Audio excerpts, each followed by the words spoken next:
Welcome back. You're watching KTN Business Today with me, Abi Agena. And just before we took a break, I promised you we'll be having an interesting conversation on women in technology.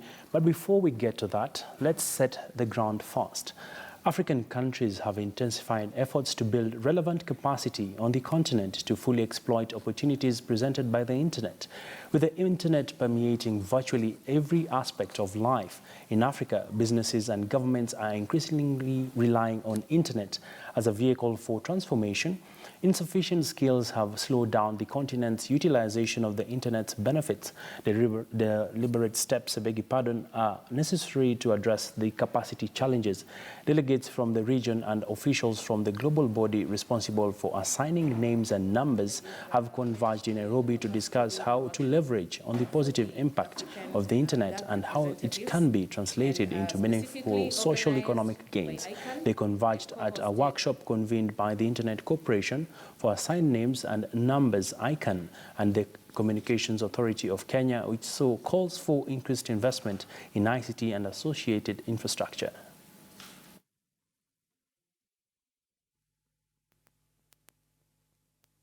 In Kenya here, like any other country, we are facing the difficulties of cyber crimes.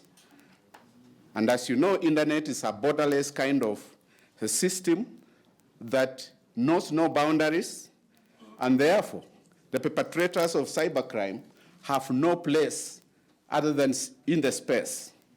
And there is no country that is more developed when it comes to issues of fighting cybercrime. So together, as we sit and discuss, we need to equip ourselves to protect this important resource from being interfered with those who are born with the mind of committing crime.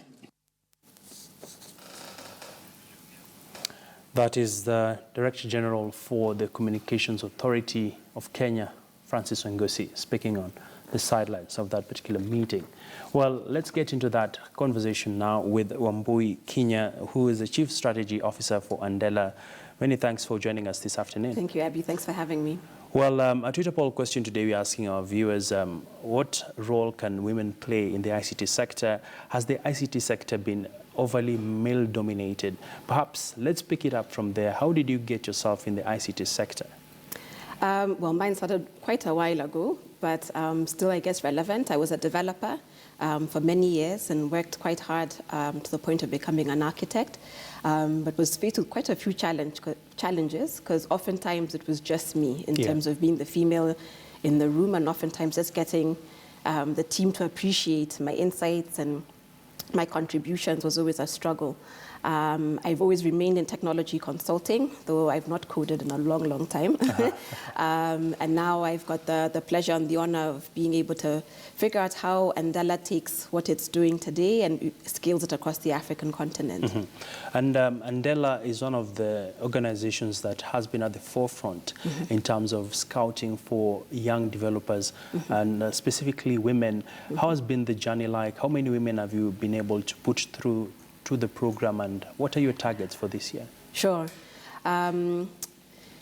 So Andela believes that brilliance is evenly distributed and opportunity is not.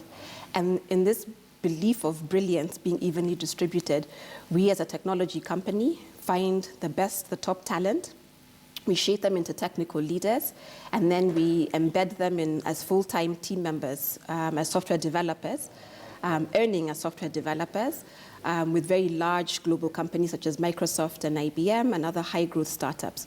Now, I describe this because oftentimes people will assume I'm describing an environment that is all male. At Andela, we've proven through research, we've proven through our clients' feedback, as well as aptitude tests, that brilliance is evenly distributed, which means it's also not gender neutral. 1 in 4 of our Andela developers is a female, and in as much as that is much higher than what was recently found in a global survey, that only 5.8%, this includes Silicon Valley, of software developers are female. We know that we've perhaps surpassed even what is expected by the government of Kenya in terms of women in the workforce, but we know that there's a lot of work to be done because we believe that there's no reason that we should have fewer female developers. But in order to drive this, We have an initiative called She Loves Code, where we have all female cohorts. Yeah. The application is currently open until February 15th. And our expectation is to be able to go, hopefully in the next 2 years, closer to 50% rather than 25%. Uh-huh. So looking at this particular program, where has it taken off in the country? Do you say Nairobi, or it's cutting across the counties? So we recruit from all over Nairobi. In fact, we're beginning to launch the ability to take some of our content earlier on. But if you are someone that is eager to learn, you've got the potential, and by potential, I don't mean that you were necessarily the smartest in terms of technical aptitude, but if you have an interest in technology and you can see how technology can solve problems in the world, yeah, and you're eager and you're hungry to learn, then you're by all means a candidate for Andela. Our application is available online, so you don't have to come to Nairobi, and we recruit from the continent. So we've got people from Uganda and Tanzania at our Andala offices in Nairobi. So we encourage everyone to go to kenya.andala.com to learn more about how to apply. But the process is quite, it is tough, but rightly so, because again, we're looking for the best talent. All right. And the perception out there is that the ICT sector is quite technical, it's complex, and perhaps people find more of men in it than women. Sure. Perhaps what are some of the barriers that are locking out women from joining ICT, from rising through the cadres in the ICT system? Sure. That perception, I think, prevents or has made the ICT industry less attractive to women, or at least it makes them assume that they might not be good enough to enter the ICT industry. Yet I know for sure, as someone that has led a lot of successful ICT implementations, that it takes more than technical aptitude. If anything, what makes a good software developer today is someone who has the ability to negotiate, to influence, to listen, to be able to, so these are soft skills I'm speaking to, which have nothing to do with technical aptitude. Yeah. And the way that software development has continued to evolve, it really, if anything, for me, I feel like the women thrive better actually in the ICT industry, and we just need to eradicate this perception that it's only males that can succeed. All right. Of course, I'm a bit biased. Where does this leave the boy child? Certainly, he is already taken care of, because when you look at it, recently I was at a forum for a Women's in Technology event, and then we asked the males in attendance how many of the women that were in their primary school were doing really well in the science subjects, so math, science, and so on. And they said, if anything, they were really competing toe-to-toe, and there was equality in that experience. Yeah. Then we asked how many of them were in high school. Very few. How many of them actually attended your university? A lot less. So while surely there is an opportunity for everyone to be part of Andela, we certainly have this emphasis in our all-female cohort to really try and really create a better balance between the boy child and the girl child's opportunities. Interesting. You do sit at a vantage point when it comes to the ICT landscape in the region. Perhaps looking at your crystal ball, what are your predictions for 2017 from an ICT perspective? We've seen a lot of interest in the financial technology, a lot of companies coming to set up in the country. What's in the horizon, really? I think it's an exciting time. Certainly in Kenya, there's a lot of interest, particularly around innovation. But I really push us to really think about what are those innovations that are truly owned by Kenyans and being created in collaboration with other Kenyans. There's a great opportunity, I think, for many companies to begin to move away from simply investing in systems of record and really beginning to think about how to use local developers to build systems of differentiation. How do you differentiate when everyone is looking in the fintech space? How are you differentiating? And then also for the companies that are building software, how do you differentiate yourself? How are you, by creating more gender balance, also creating better solutions for your clients? All right. So, Mboy, I'm looking at very interesting numbers where we are seeing a lot of changes in the ICT industry, especially now that there's a lot of revenue projections from ICT where people are going digital, people are going cashless. And of course, all this is sort of signaling some sense of renewed balance in the ICT sector. Are you seeing ICT generating sufficient revenue for people that are in that sector, or they're underpaid, sort of? So there is a calibration that I think is needed.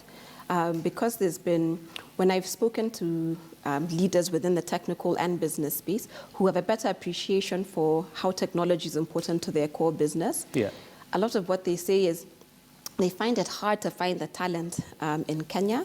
They find it hard to retain that talent in Kenya because oftentimes there's someone else who they've spent that time training them, and then they eventually find that they'll take jobs on the side or they'll be taken over by other companies. But I think there's also a reflection that needs to be done by the people who are hiring technology software developers. Are we really paying them their due? And I think that that's something that also needs to be evaluated. But I think there's a lot of opportunity. Many companies are realizing, like I said, technology is core to their business, how they differentiate, how they grow and scale, and finding the right people to help you do it will become something that you therefore have to value a little bit better than we have been. So looking at the ICT sector, of course, what areas of growth should we expect now that you're seeing a lot of developers coming on board, a number of hubs being set up across the country just to nurture the young people? In which areas are applications being developed? Is it in agriculture? Is it in manufacturing? Is it in accounting? What is defining the new norm? Sure. I think all industries are ripe for disruption when it comes to technology. Certainly, I would encourage more people to look at the ones that are perhaps less in the media. So perhaps less about the fintech, but also looking to see how does fintech solve for larger problems? How do we move from building just apps to really solving world problems or even Kenyan problems or things that are might disrupt certain industries. But I mean, I think fintech continues to be a primary one. I think government services is an area where a lot of software developers and hubs can be focusing on building solutions.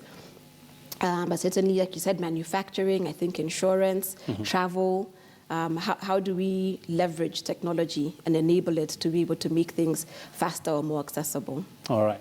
Well, I'm seeing a number of tweets already coming through regarding our Twitter poll question, where today we're asking you, do you think the ICT sector in Kenya has been biased towards empowering women to play a more proactive role in matters technology? There's a tweet here from Stan MD. He's saying key players in the ICT sector are making it their business to be inclusive of everyone. How true is this, and are we seeing affirmative action really? It's not fast enough, but I think we're making a slow shift. I think companies like Andela will certainly lead the course in terms of really trying to level the playing field. Because at the end of the day, there was a recent McKinsey report that showed by creating more equity and parity for women in the business place, you actually increase the GDP of a country. So to me, it makes more sense to continue to drive towards more equity in the workplace.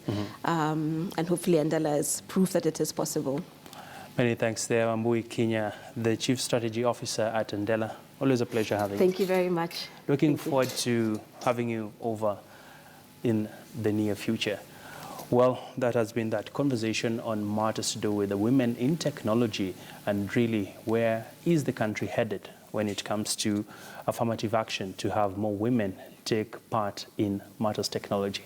Well, moving on to some other stories now regarding what's happening in the business landscape. PDM Holdings has announced the completion of its Vienna Court project, a Grade A low-rise sustainable office complex along State House Crescent in Nairobi.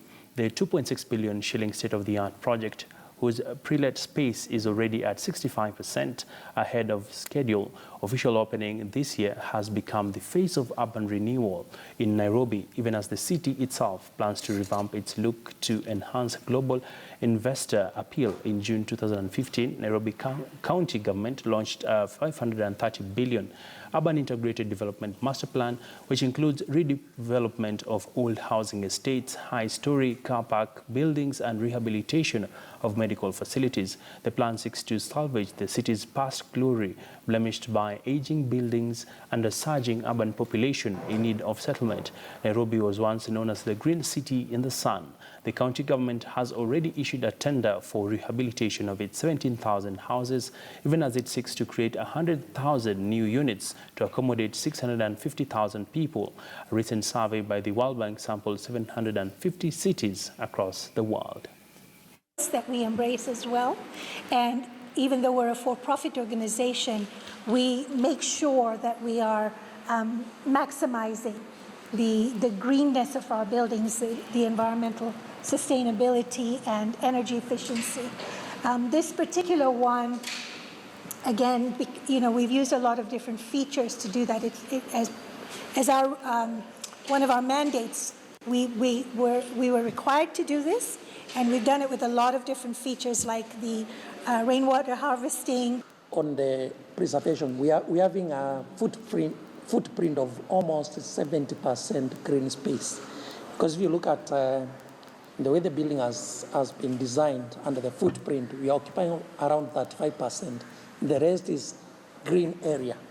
So preserving an existing garden, which we went an extra mile in terms of the cost to ensure that we preserve an existing garden and the mature trees, which is part of the rating which came with the green, the energy efficiency and being responsible, being a green building that is taking care of the environment. Well, let's now go further afield, and Britain's Supreme Court has ruled that the UK government must hold a vote in Parliament before beginning the process of leaving the European Union. The decision is a complication for Prime Minister Theresa May, who wanted to trigger Article 50 of the Lisbon Treaty, the legal mechanism that begins the process of leaving the EU by the end of March.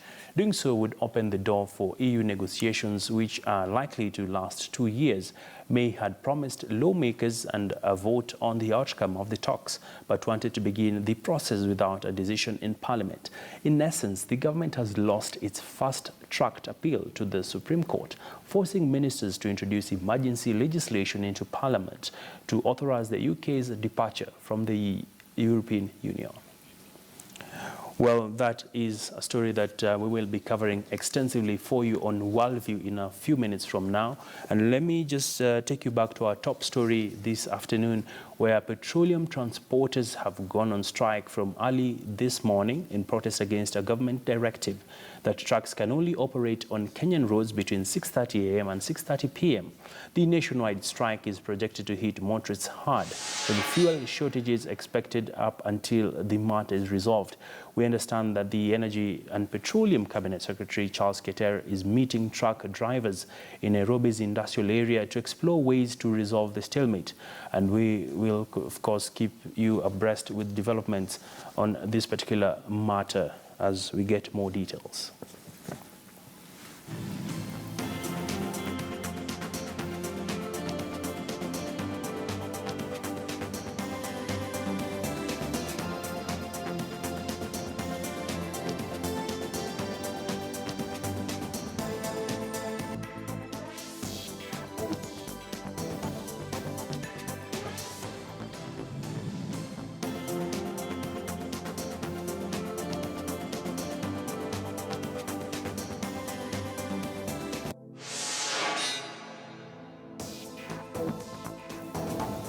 Well, that is our developing story.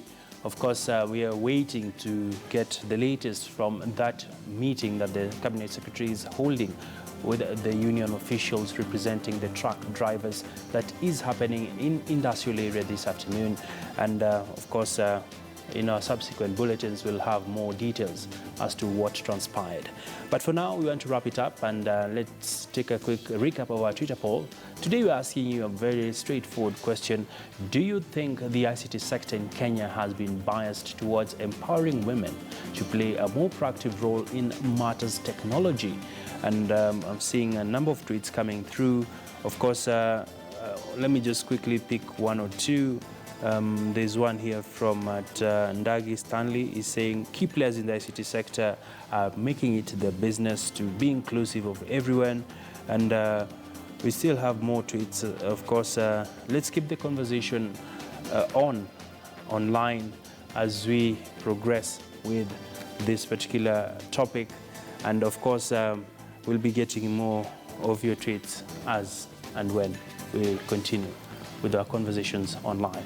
For now, my name is Abi Agina, and I pave way now for Worldview, who is coming up shortly. Many thanks for your valued company.